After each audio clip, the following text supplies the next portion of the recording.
It's my pleasure to introduce tonight's speakers.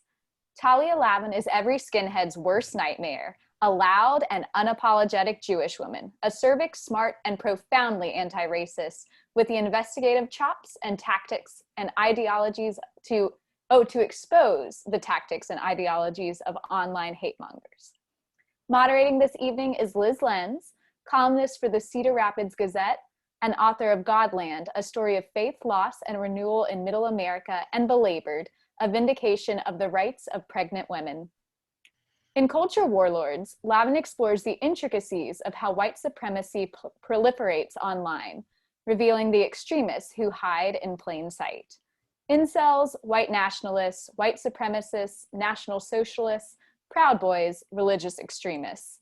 In order to showcase them in their natural habitat, she assumes a range of identities, going undercover as a blonde Nazi, a forlorn incel, and a violent Aryan femme fatale. Along the way, she discovers a whites-only dating site geared towards racists looking for love, a disturbing extremist YouTube channel run by a 14-year-old girl with over 800,000 followers, and the everyday heroes of the anti-fascist movement, and much more. Please join me in welcoming Talia Lavin and Liz Lenz to P&P Live. Hello.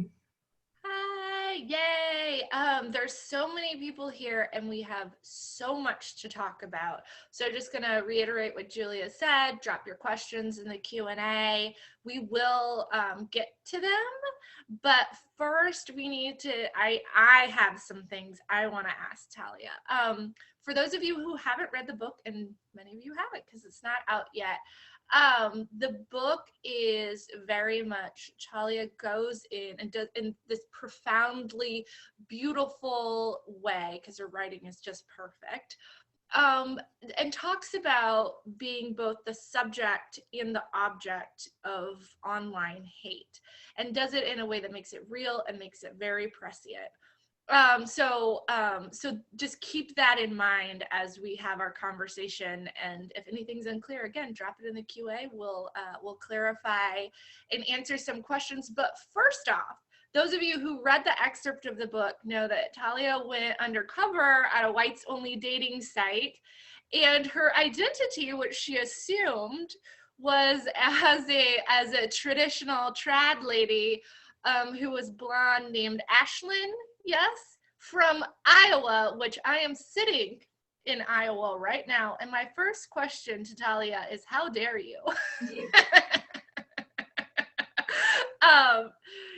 So I knew you were doing this because we had conversations about it while you were doing it. And one of the things is, I think what you missed about Iowa is we really integrate our racists into society.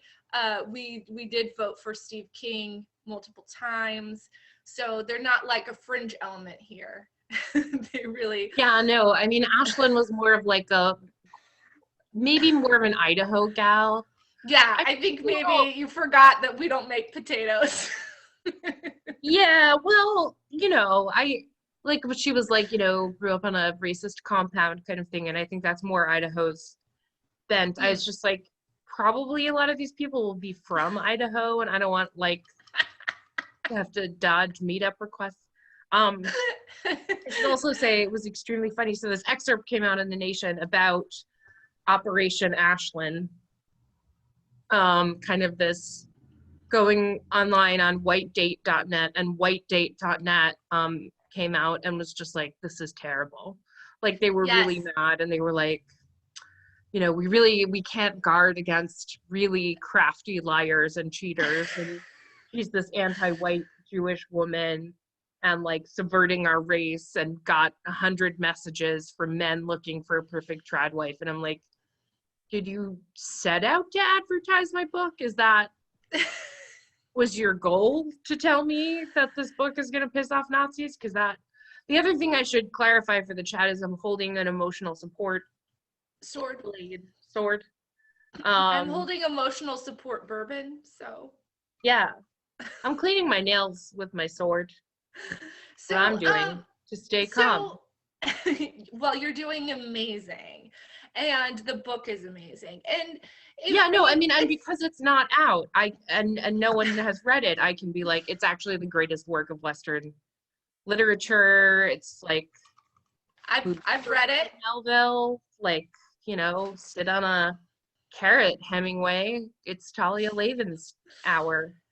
Well, that was my blurb that I gave for the book, but somehow didn't make it to the cover. Was sit on a carrot, Ernest Hemingway. Well, but let's go back to the book because I mean, we're joking, right? Like the whites only dating site was mad because you infiltrated them and exposed these people to the ideology which they espouse. But it's also not that funny because it's your skin in the game, right? And I think that's one of the things your book does so brilliantly is it never lets us forget that who is the target of the hate, because you are the target of the hate. And I'm so sorry, in a very white Mike Pence moment, there's a fly buzzing around my house right now, and so I'm gonna wave it away. But I think that there is so much at stake here because your life is at stake. And I think you write very beautifully about this in the beginning of the book, how this isn't some like quote unquote dispassionate, go in, analyze anything, because we all know that's a lie anyway, that you were the object of hate, that your body was on the line. And I want you to talk to people about what that was like and how you integrated it into the book, because it's such an important part of understanding that online hate is not just like, it's not just like a tweet. It's like, it's more than that. Yeah, I mean, I want to say, like, I definitely wrote this book as a Jew. Like, it was definitely like first of all, the Holocaust is really close to my family. I mean, my maternal grandparents were survivors. I lost an aunt during the Holocaust. I mean, it's a very close thing to my family. And so the stakes always felt very immediate and high. And I would say that, and of course, as a sort of white presenting Jew, I have a different experience moving through the world than people of color, people who are visibly racially distinct from whiteness. But within the world of exploring white supremacy, Jews are certainly kind of a bête noire and a real fixation. And so, that their vitriol towards me was what drew me towards writing the book in the first place. It was like, in this case, the precipitating incident were various waves of racist hate. And I would say that having that moral clarity, that sense that it's never a victimless thing to sort of agitate for a white ethno-state, to denigrate Jews and minorities. Like, I never was, yes, you're right, like, some might call it a lack to not have that dispassionate perspective, but for me, I came in angry at the racist right. I came in with a sense that this was something that I wanted to understand better for the purpose of eradicating and fighting it. And so that was the perspective I came in from, and I didn't seek to hide that in any way, because you're right. I mean, the urgency was there in what I was getting every day. The urgency was there in what I was seeing every day. The urgency was there in that the people I talk about, the people I talk to, want to kill people who look like me and want to kill my family. And so that doesn't feel very neutral to me. I never was tempted to consider the hate movement as a shiny object. Fascination, because it never felt, I always knew from the outset that this wasn't a victimless set of circumstances. The far right organizing is not victimless. Well, and I think you and I have talked about this, but like in the media, there is this tendency to both sides issues. Like, oh, well, it's just a marketplace of ideas. Let's just discuss, like humans, the right of another human to exist. When I think you and I both know the cost of that rhetoric comes at our safety. And just so people know, one of the ways that I first really connected with Talia was, I've been a fan of her writing for a very long time, but I wrote a profile of Richard Spencer, and while doing that, started receiving untold, well, not untold, because it's the story, it's literally been told. It's a story of women who exist on the internet, and it's worse for Black women, and it's worse for people who are trans, and it's worse for people who are Jewish. But you know, that I started receiving harassment levels. It was like, you know, my face photoshopped on a woman being raped on a mattress, like and that's just the one thing I'm comfortable talking about, and I know Talia's seen way worse. And so when that started happening, Talia reached out and gave me tips on how to like keep myself and my family safe. Very practical suggestions, which were so invaluable to me at the time, and remain invaluable because I remain the target of internet attacks, which is why I don't have a job as a columnist at the Cedar Rapids Gazette anymore. We're not talking about that. But I guess my point is that I think that's my take. Yeah, well, I Go think on. that's a great take. But the point is, I mean, like you say, some people would call it, you know, like being dispassionate is a plus. Like, I don't think it is. And I think we lose our clarity when we forget that people's lives are on the line, when we forget that these tweets actually mean that somebody gets a bomb threat, right? Like, it's not just like the marketplace of ideas, it's like our lives are on the line. And I want you to talk to me about how you worked through that, because you have this really great part in the intro where you talk about like about white supremacists. Yeah, they're human, but that makes it worse.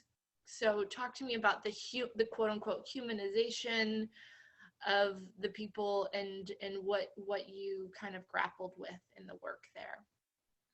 Well, first off, I want to say your profile of Richard Spencer was great. It was sort of a laceration of all of those dapper white supremacists. And Liz's writing is wonderful, and Belabored, her latest book, is amazing. So you should all read it. And she didn't get a proper book launch because a literal derecho hit her house. So inland category 4 hurricane, but it's 2020. Everybody's going through this shit. You talk to us about your book. So no. So I'm just saying you should buy Belabored too.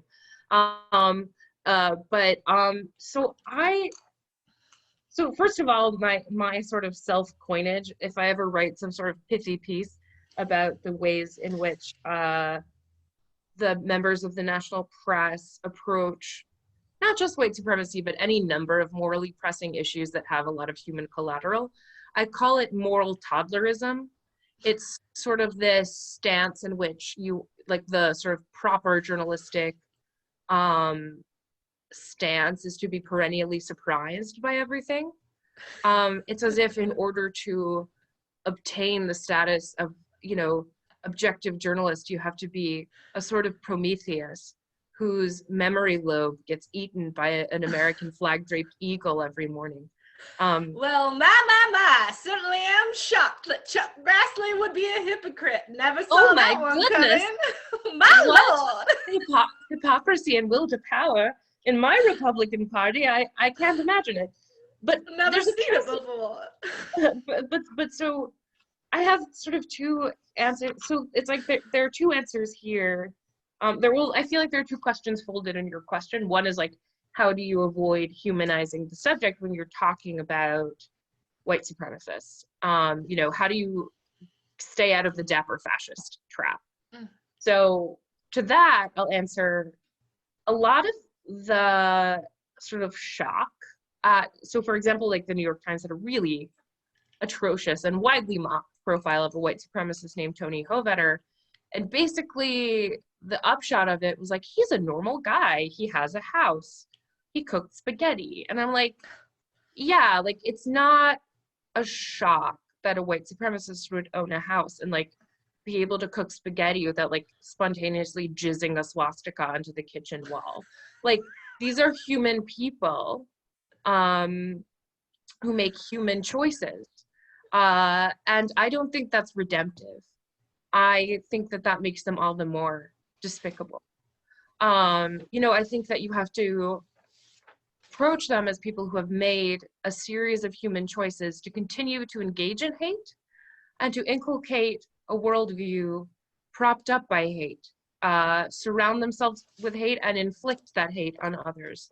So, you look at them as humans who make human choices. You don't absolve yourself by saying these are monsters, these are people who are uniquely socioeconomically beset or disaffected in some fundamentally justifiable way. You say these are people who've been attracted to a poisonous ideology, and these are people who continue to make harmful, evil choices. And so, to my mind, the fact that your foe is human doesn't absolve him. It is, in fact, only like the sort of vehicle of his condemnation. And to your second question of sort of how to contend with the people who say Nazism just has a place in the marketplace of ideas and anything else, any other stance is censorship, I want to actually read a passage from the book. So I talk about sort of my own emotional changes that happened as I wrote the book. But I say, some of my rage became directed at the people who oppose strong action against neo-Nazi organizing. Is this good advertising? It's great. Keep going. The people want to know what's in the book. Keep going. I raged against white moderates, the people who don't believe in deplatforming Nazis from every perch they get, or facing down their marches, depriving them of audience and influence, and a safe pedestal from which to spread their bile. The people who say, ignore them, let them march, let them tweet, let them speak on campus, let them have their say, and they will be defeated in the marketplace of ideas.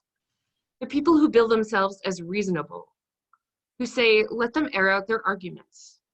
But the effect of these ideas when they are aired out is much like Zyklon B. Studying them as deeply as I have has made me realize no amount of such rhetoric is acceptable in the country's discourse, just as there is no acceptable amount of poisonous gas to let seep into a room. To assert otherwise is an argument born of self-congratulation. The argument that being tolerant of violent racism is just another form of tolerance, and not a capitulation to the far right's own view of their legitimacy. Studying the far right taught me what it means to have an enemy to whom one must give no quarter, because any ground given allows them to accrue power, and any increment of power they receive, they will use towards violent ends. To make peace with white supremacy, to give it room, to tender it mercy, is to assert that protecting Black and brown and Muslim and gay and trans and Jewish people from violence isn't all that important or necessary. The marketplace of ideas breaks down when poison is sold in pretty packages, when hate is pressed into eager hands. Studying the far right taught me what hatred looks like, and taught me how to hate. I don't know, how was my reading voice? That's so good. So I am, I know we talked about what we were going to talk about, but I'm going to switch up a little bit because I mean, that's so perfect. I think we have to move on. And by the way, everybody, the book is just that good. It's just that beautiful. But something that you do in the book is, you infiltrate these groups at cost to your mental health and watching yourself be the object of all this hate. But how did you do that? Like, how did you find these groups? How did you suss them out? Tell us how clever you are. Oh boy. Well, I had a big running head start because my job before I started the book was working at Media Matters as an extremism researcher. So for about 6 months before I started writing the book, my job was, I was laid off for budget reasons because we live in hell and there's no money for any of the research that can say fight fascism. So my job was basically to scour out where the far right lives on the internet and join their chat rooms and whatnot and see what they were saying. So I started out with a pretty good idea of the constellation of sort of neo-Nazi news sites. And from there, and so I was reading 4chan and 8chan every day. And so in 2019, yeah, it was great. And so in 2019, there were a number of suspensions of some high-profile Nazi accounts. And I started noticing that on 8chan, people were saying, oh, we're going to move to Telegram. And on the Daily Stormer, which is an infamous, hideous neo-Nazi site that is the reason I am still the top Google search result for greasy fat kike, every girl's dream. I saw them saying move to Telegram, which is an encrypted chat app, and on HN there were these lists of like, you know, here are some channels that we're all joining. They had charming titles like, you know, one that stuck out at me is Make America 110. There's a sort of fake white supremacist, very dubiously sourced statistic that Jews have been kicked out of 109 countries. And so Make America 110 is like, let's make America Judenrein. So that was one of them. There was Holocaust 2 and Generation Zyklon and, you know, various iterations of the N-word. And so I started joining these chats, and then they forward content from each other. You know, there's a lot of cross-pollination of content, so I would join and join and join and join. And there were also channels devoted to listing racist channels so I would join more and more. I wound up joining about 90 far-right Telegram chats. And I was looking every day, I was taking screenshots. I would like to nuke my screenshot folder from space. It's horrible. But so that was sort of the primary research method. And then, you know, I also used, you know, my community of people who have studied the far right to kind of talk to them and figure out different ways of infiltrating and different groups. And, you know, it's really all over, from Instagram to Facebook to Twitter, you know, and all the constellation of sort of really like, you know, like grocery store brands of cereals, like fruity circles, whatever, honey Cheerios or whatever. Like white supremacists have their own versions of social media sites too. So like Parler for Twitter and Minds for Facebook and stuff. And so those are also fertile grounds to figure out where people are hanging out and what they're talking about. So off-brand Twitter for Nazis. Oh yeah. There's a couple of different services that service that, but they sort of inevitably, they have users, but these people don't like talking in a vacuum because they need people to abuse. So they inevitably wind up migrating back to Twitter and to Facebook to find people to bully and harass and direct reams of slurs to, as we both know so vividly. I want to say, I'm going to remind people there are swords, but also please drop your questions in the QA box because we're going to start getting to your questions here very soon. But something, Talia, I wanted to ask you was about the stories that didn't make it into the book. Because there are a lot. I mean, you did a lot of work. I watched you. You were subsumed in a culture that hates your actual skin for so long. So talk to me about what didn't happen, the secret stories that only us who came to this politics and prose event will know.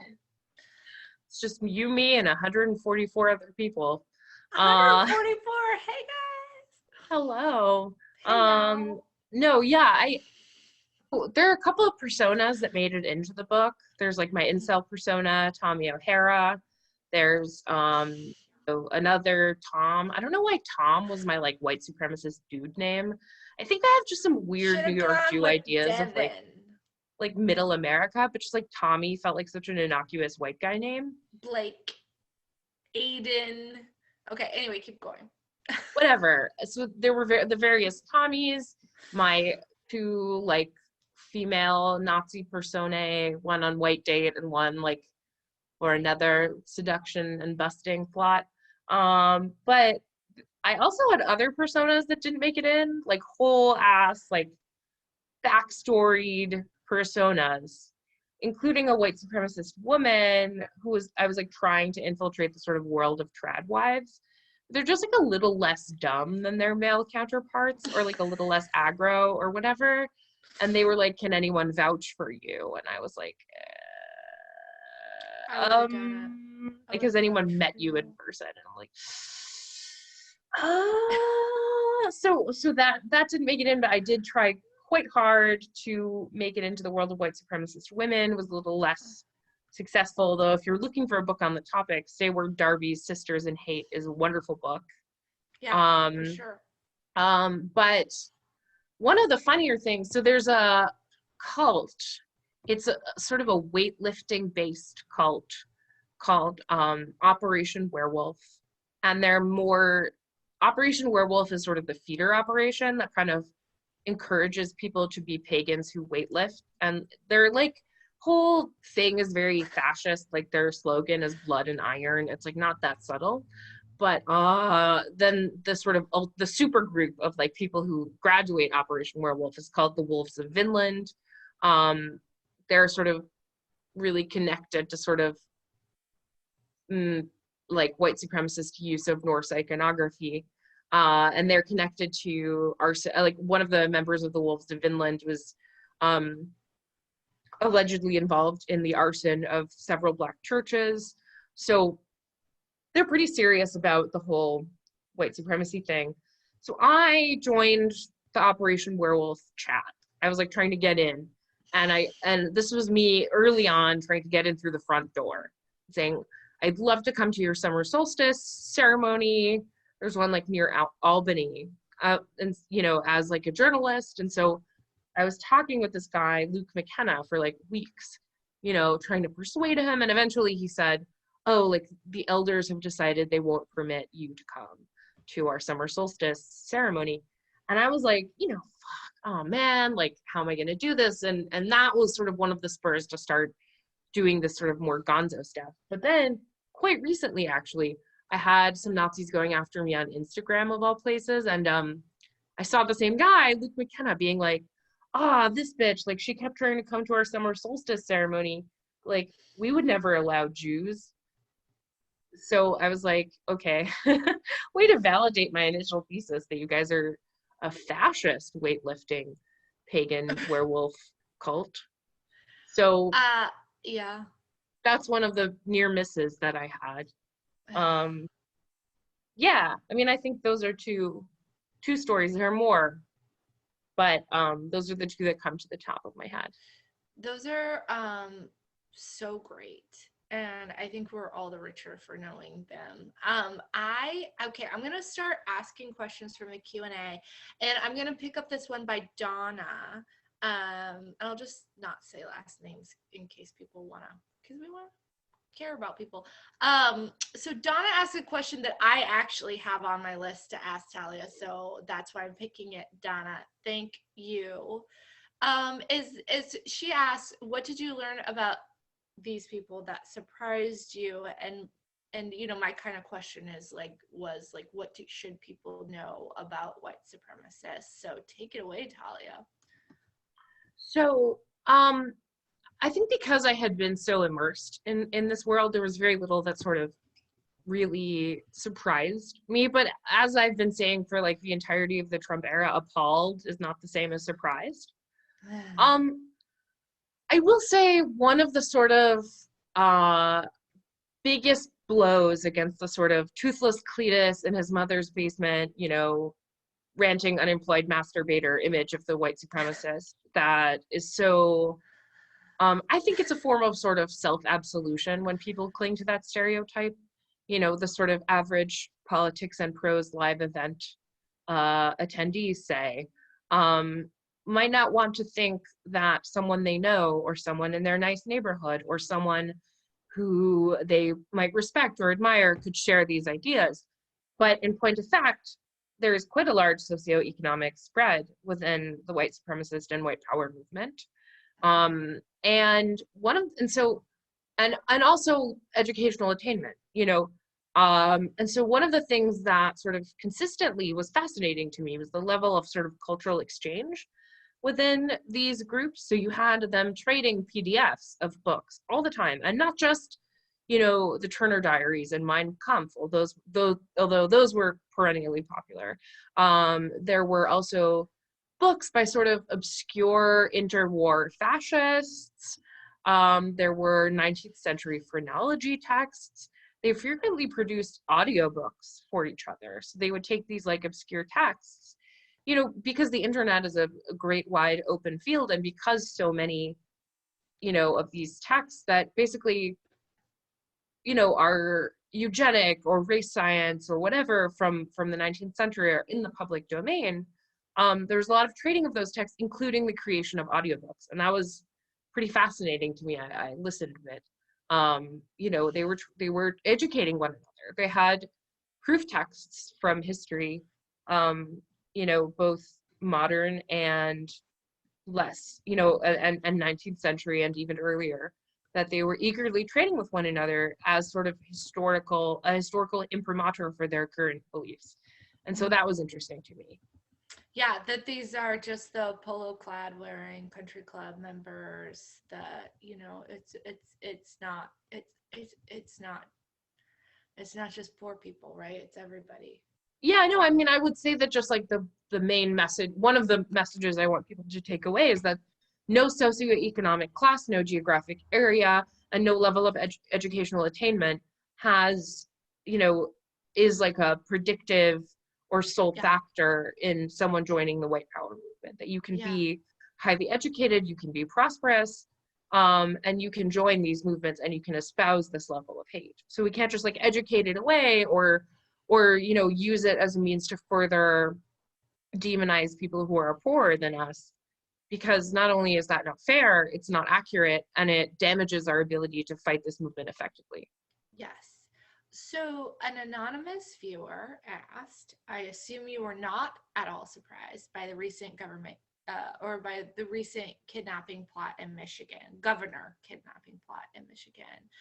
And we talked about this earlier when we talked about how this event was going to go. We were talking about like how you personally, so I know from reading the news stories that group of the group that was involved with plotting to kidnap Governor Whitmer was they were all kind of radicalized and organized online.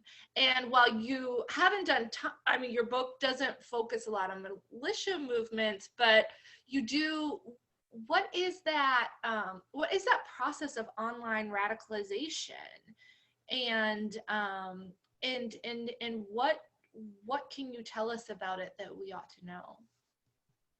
Well, first of all, the plot, I mean, obviously the details were sort of horrifying, and again, surprised and appalled are different things, and I was definitely appalled.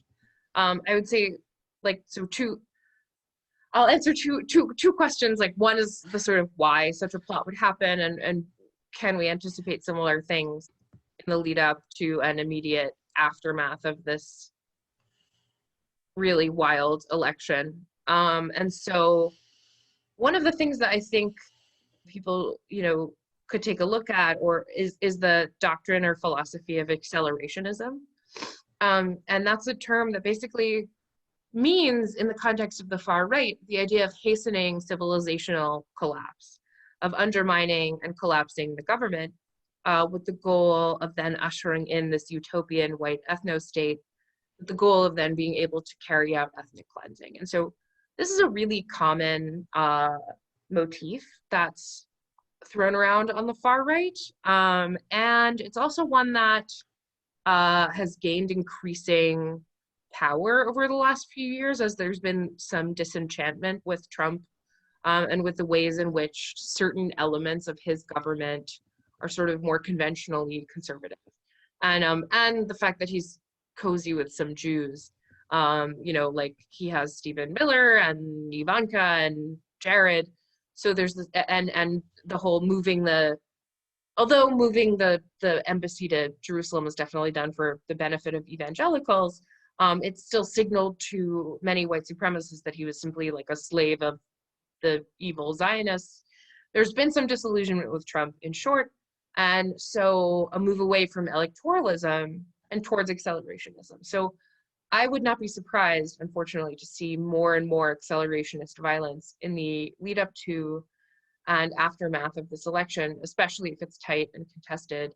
And I bear in mind that the Pittsburgh shooting at the Tree of Life synagogue happened a week before the 2018 midterms. And in the Michigan plot, they explicitly said, it's written in the affidavit, that they wanted to carry this out before the November 3rd election to send a message. So that's accelerationist thinking right there. That, you know, and there are several quotes that were captured that the FBI released about saying, like, fuck it, burn it all down.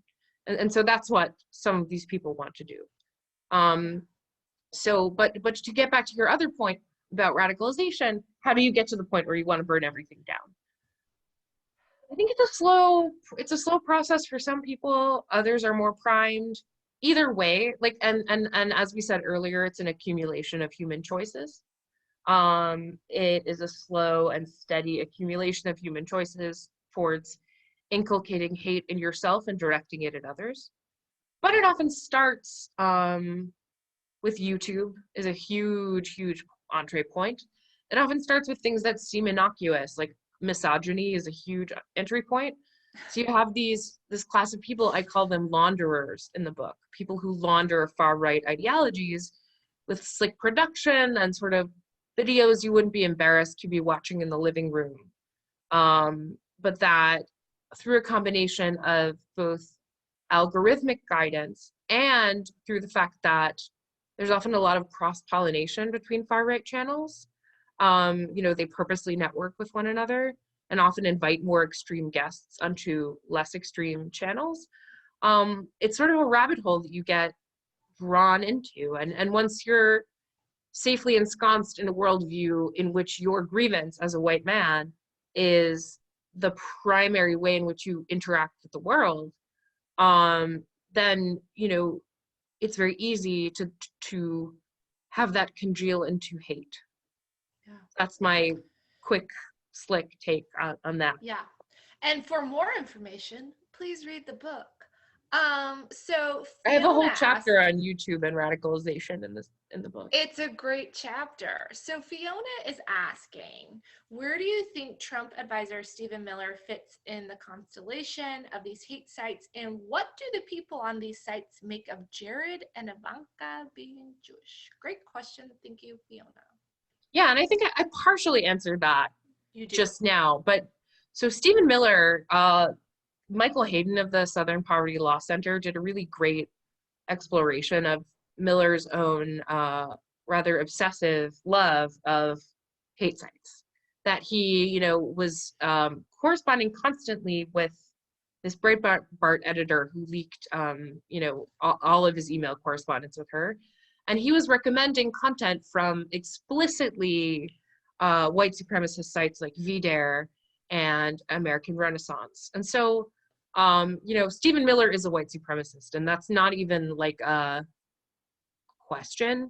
That's not, he's like literally a white supremacist and literally allied with the formal white supremacist movement. So it's not even just like the normal run of American white supremacist politics or like passive genocide with a smiley face that we do. It's like he's straight up just like, I love like the white supremacist movement. How could a Jew be involved in that? Well, there's no one more contemptible to me than a Jewish fascist. It bespeaks both amnesia and small-mindedness, and I loathe it. But as to how Nazis react to like there being a Jewish son-in-law, I've seen so many iterations of the sentiment that like Trump is a cuck who like let his, you know, beautiful white daughter be like, you know, like corrupted by the evil sexual power of the Jew, which like I don't want to think about Jared Kushner's evil sexual power either, but I've just made me think of it. But yeah, I mean, it's always posited as like Trump has Jewish grandchildren, therefore he can't be a Nazi. I mean, literally that's what Mike Pence said in the VP debate. But like, unfortunately, there are Jews in the white supremacist movement. It really sucks. I hate it. I wish it wasn't true, but like our sort of conditional asterisk-y, like co-optation into whiteness, or our assimilation into whiteness, which is pretty seamless except for these fringe groups, means that some Jews have taken on the burden of defending whiteness at the expense of not only their co-religionists, but every minority in America, and it really sucks. But Nazis also hate that there are Jews involved in the Trump administration. So, you know. We have 27 open questions. Oh my God. So we are gonna keep going. There is one that I think gets to a question I didn't get to ask, that I think is an incredible aspect of the book, is your historical research and placing this movement within history. So Bailey asks, you mentioned trading 19th century phrenology texts. To what extent are these white supremacists using biology, real or pseudoscience, to justify their worldview? So let's talk about that. Yeah, they love phrenology. They love eugenics. They love pseudoscience. In fact, one of the anecdotes I talk about in the book is finding myself on an 8chan thread, like about, there was this like incredibly long 8chan thread about like whether Jews are less empathetic towards white people because they're more closely related to Neanderthals. It was like super pseudoscience-y, and someone used a bunch of pictures of me to illustrate the fact that Jews have wider, broader, and more robust bodies because we have a Neanderthal phenotype, which, you know, certainly is a convenient excuse for me for being as thick as I am. But yeah, no, they love pseudoscience. They love race science. I mean, and you see that in like the sort of quote unquote more mainstream or respectable sites like Quillette or Andrew Sullivan, you know, who are basically like, oh, there's a taboo against talking about skull shape. And it's like, well, you know, not only is this discredited, it's also deeply harmful. So, Yes. you know, it's both. But, you know, one of the things that strikes me as fascinating is the ways in which white supremacists have an alternative history and science curriculum that they use to justify their own beliefs.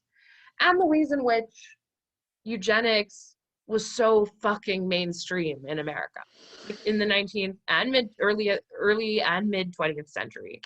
You know, FDR, baby. Yeah, just like the rampant sterilizations, this idea of genetic biological inferiority. I mean, it's built into the DNA of our country, much as the president's like white supremacy uber alles new school curriculum would like to edit that out. It's like a point of fact that we were both an importer and an exporter of eugenic ideology. And so it, like the current white supremacist movement is both a descendant of those ideas and also actively utilize those texts as proof texts. So, you know, white supremacists are not ignorant of history. They simply utilize history differently than people with a non-genocidal bent. Which seems like there's fewer and fewer of us these days. Yeah. Rob asked a question that I think is great. After you completed your undercover research, have you unmasked your true self to any of your targets? Oh, yes. Oh, yes. And tell us. So, well, there's an excerpt coming out tomorrow, I think, that has my favorite story iteration of that. But I can read you a little bit of dialogue maybe, but basically I spent 5 months working very slowly on this one dude who ran a Ukrainian language like neo-Nazi channel. It was called Brenton Tarrant's Lads. So Brenton Tarrant was the Christchurch mosque shooter who killed 50 people. Like, this wasn't an edge case. Like, the guy that I was talking to was directly responsible for translating Tarrant's quite long and quite vicious manifesto that directly inspired several other terror events into Russian and Ukrainian and disseminating it and selling it. So this was a honeypot operation. I was like going as a Nazi babe, and he just like fell in love with me. Like, my cover story, I speak some Russian and Ukrainian, and my cover story for like why I was able to communicate with him in Ukrainian was that like Ashlyn, my character, had learned Russian so she could go to Donbass and meet the like hardcore American white supremacists that were fighting in that war. Because like a lot of American neo-Nazis have gone to Ukraine. So he was based in Kiev, and I would just like, I like adopted this, we would send each other voice notes, and I would speak to him in Ukrainian and be like, yeah, тебя люблю, you know, like very like high-pitched voice. My Ashland voice was different, and I'd be like, я тебя кохаю, you know, like that. But he totally swallowed the fact that this happened, like that I was this random American who like could speak Russian relatively well. And anyway, he just started saying I love you all the time, and gave me what his face looked like, his license plate, where he lived, what his job was, and like all these details about himself, which I then gave to Bellingcat, the investigative journalism website, who produced this whole article, like, you know, the neo-Nazi who runs an extremist terror channel revealed. And a couple of weeks after that, the Ukrainian security services broke up the terror cell that ran Brent and Terrence Lads. So I'm not saying that I had a fairly direct role in breaking up a stochastic terror cell, but like, maybe? Hey, yeah, you did. I think you can own that one. But did you reveal yourself to him? Did you tell him? Yeah. Here's the, okay, so sorry, I'm just gonna tell a tiny bit more of the story. I know we're running out of time, but this is totally fascinating. I approached this journalist at Bellingcat, Michael Colborn, who's great, and he was like, holy shit, you have the guy who runs Brent and Terrence Lads, like, are you fucking serious? How? And I was like, well, anti-fascist catfishing, really. And apparently this guy, David, who I was talking to, had created a death threat video against Colborn himself and several of his colleagues. Like, I saw it. It was like this video that my friend David had made of him like shooting water bottles with pictures of Colborn and his colleagues' faces with a gun, and basically encouraging people to murder this journalist. And I like waltz into his DMs, and I'm like, by the way, I have this guy's face, full name, address, like, you know. So he was pretty psyched about that. So the day before the piece, so I'll read you like this little bit. A few weeks after we touch base, Colborn tells me he's going to publish the piece soon, and I should probably extract myself from the conversation with David. We've been talking more sporadically. Knowing the jig was about to be up, I was less invested, though he was still telling me he loved me regularly. I send him a message. Hi, David, I write on March 18th, 2020, just after midnight. I have to tell you something. Hi, he replies. I'm an anti-fascist and you're about to be exposed, I tell him, filled with a mixture of loathing and fear and glee. Makes no sense, he replies. For what we texted from Nov then? So I could get as much information from you as possible, you genocidal asshole, I say. I'm scared, he says. Good, I say, and block him. So yeah, it was a beautiful moment. It was and then the story came out, and it was revealed the Ukrainian man who runs a neo-Nazi Telegram channel.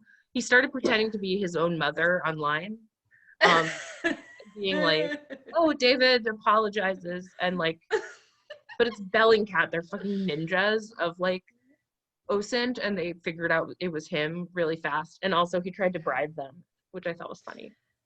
I'm so glad Rob asked that question because I knew that story was in there, and I'm so happy we got to talk about it. We are, still 27 open questions, but there is one question that keeps occurring and recurring, and so I'll sum up a couple of them, but I'll use Aaron's specifically. What did you do to maintain your own mental health while diving into a world intended to harm you? Bold to assume that I maintained my mental health. Is there a way to? I mean, yeah.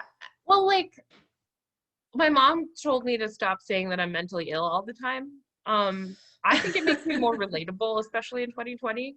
But, like, it was hairy for a while, especially when I was, like, playing 6 different people, and one of them was Talia Lavin. Like, it was, like, a little rough out there.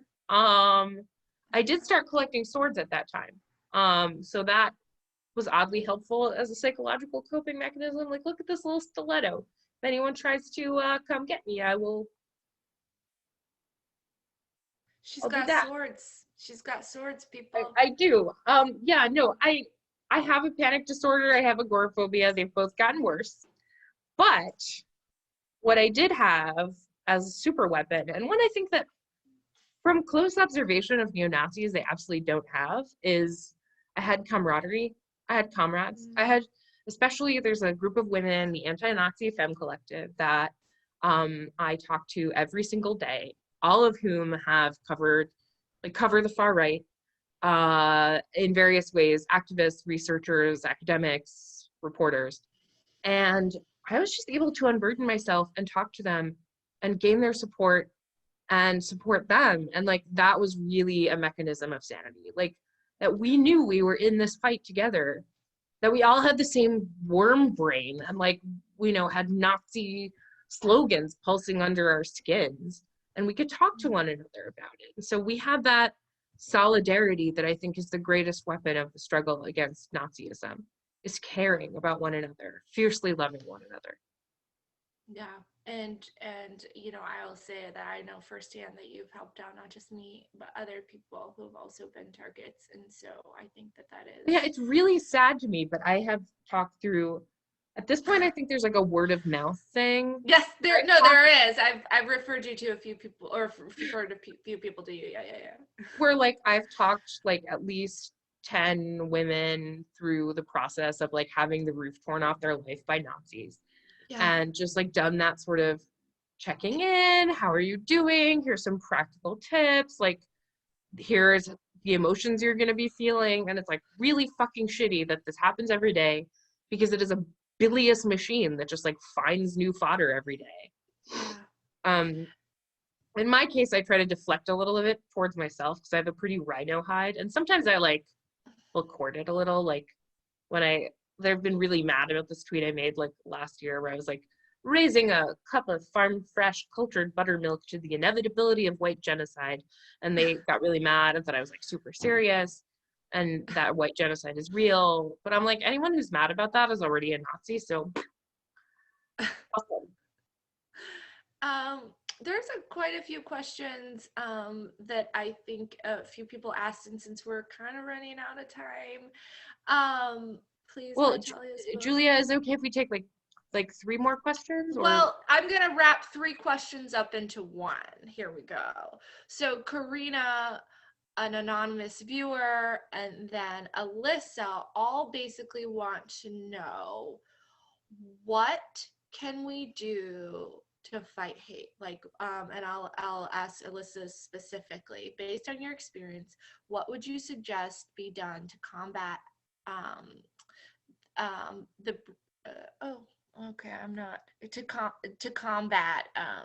to combat the hate online? Like, how can people help you make the world a better place?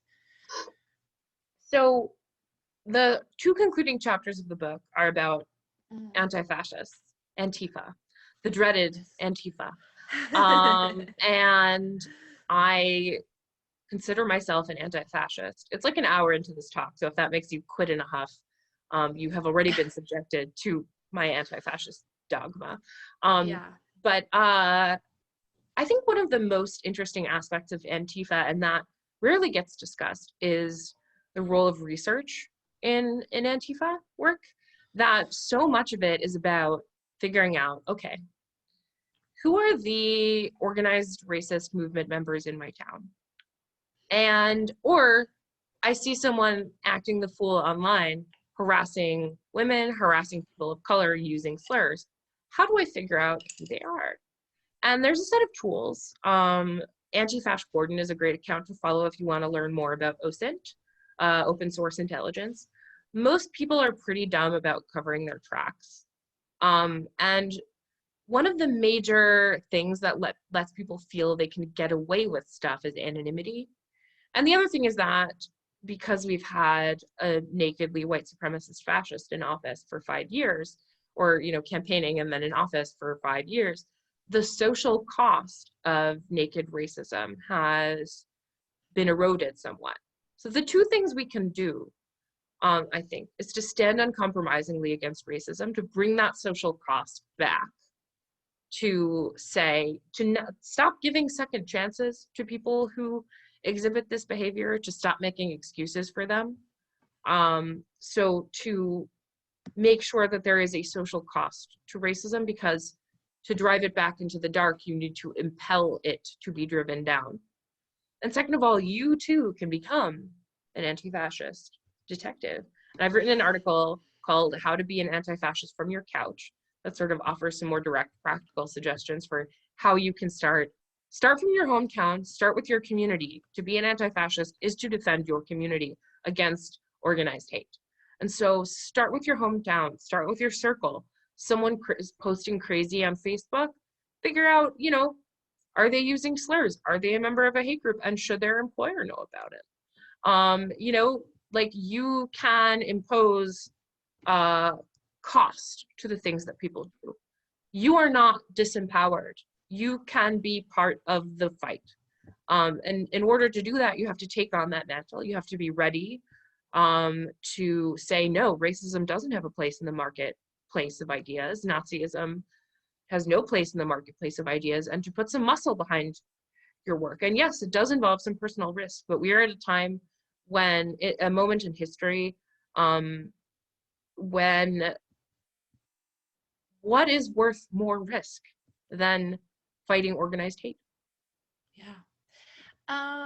Julia, we have so many open questions and so many people are still on. I know some people are dropping off, but maybe we'll try to sneak in 2 more questions. Is that okay? Let's do 2 more questions. And yeah, this is amazing. So please feel free to keep going. Yeah.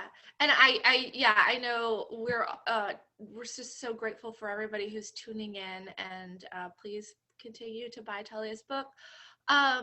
That yes, helps. and I dressed as a haunted pilgrim school child for you. So she did, and I curled my hair, which I don't do for anyone. No man will ever see my curled hair again. So the Kaylee asked a question that I love, that I think you also would like to talk about. Did you find any connections or overlap between these hate groups and fundamental Christian groups, such as the Christian dominionists? And Kaylee, great question. There's like a whole chapter on this. Take it away, Talia. Well, I think they're as always, like, it's like the groups I cover in the book are sort of the organized white power movement that are a little bit outside the political mainstream, and that often harbor these anti-statist, accelerationist views. So to the question of Christian dominionism and white supremacy, like, the entire history and present of America, like, offers you ample answers. And I think just like the fact that it's like kind of established prima facie that to have Amy Coney Barrett on the Supreme Court will make it almost impossible for many people of color to vote, sort of answers a lot of that question when it comes to Christian dominionism and power. But specifically in the book, the role of Christianity in the white power movement is sort of an interesting one. I have a chapter in the book called That Good Old Time Religion that talks about different religious iconographies and histories that are enfolded into white supremacist idea themselves and used as justification and sort of ideological ammunition. And so there, you know, there's worship of the Norse pantheon or Ausethru, and then there's also a strong Christian white supremacist tradition. So it's like basically the people who love the Crusades a little too much.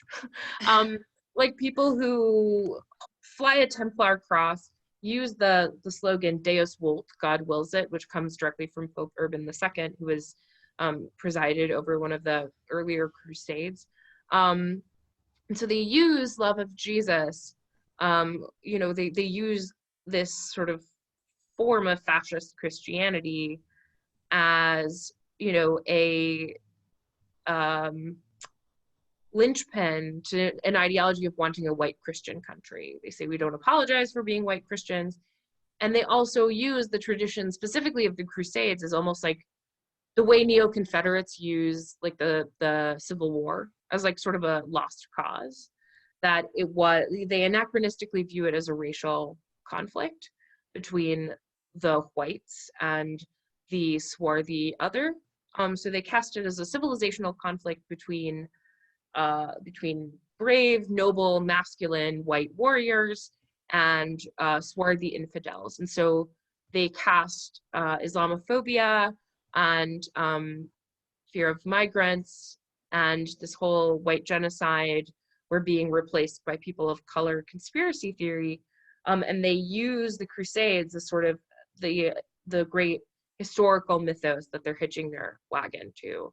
And so if like there is a segment of white supremacist Christians who will like I don't know.